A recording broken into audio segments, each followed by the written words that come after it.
This was the planning document that really brought HAARP into being, and the absolute requirement of 1 gigawatt, which is 1 billion watts, all the way up to 10 billion watts of effective radiated power with a desired level of 100 billion watts. At its biggest size suggested, if you beamed it for an hour and a half, that would equal the energy in a hydrogen bomb. Imagine the Earth's atmosphere, also known as the ionosphere, as a thick soap bubble. It is a membrane, a natural electrically charged shield around the Earth, protecting all life from deadly solar radiation. I don't think we should do anything to damage it.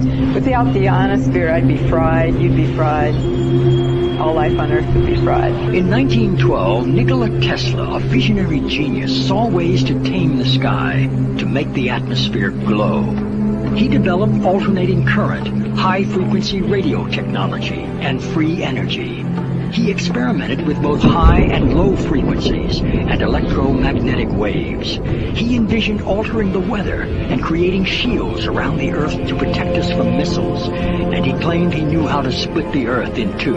In 1985, Bernard Eastman applied for patents that could make some of these ideas real. Many claim that these patents have become the blueprint for HAARP, High-Frequency Active Auroral Research Program. HAARP is a large antenna where we beam radio frequency energy up into the upper atmosphere. Applications discussed in the patents included destroying missiles.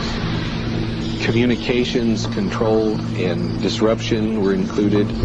There were some other ideas, both to possibly modify weather and finally to lift a portion of the upper atmosphere further out into space where hopefully it would be able to deflect missile trajectories.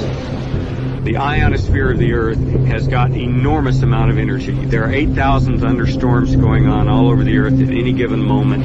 There are millions of amperes of electricity pouring to the Earth from lightning strikes, and HAARP could create a trigger effect. HAARP uses 1 billion watts beamed straight into the ionosphere for experiments. While we feel that HAARP is a unique facility, it's not the only one like it in the world. HAARP has some capabilities that we feel are better than some of the others. You can change the frequencies. You can shift the beam so that you can move it from one part of the ionosphere to another, and it has quite a bit more power than some of the other facilities throughout the world that are doing the same kinds of research. HAARP can create some of the effects that the sun creates that are similar to the aurora borealis.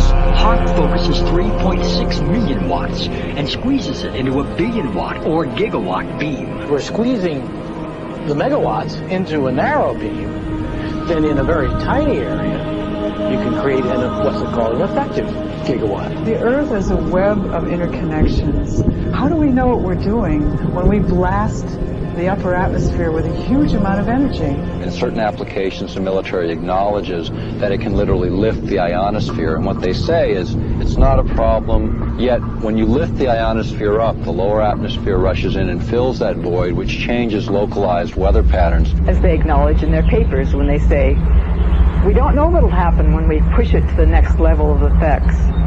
The military record explains it as phase one of a multi-phase project. It's going to get bigger, it's going to continue, and that's again why we're concerned.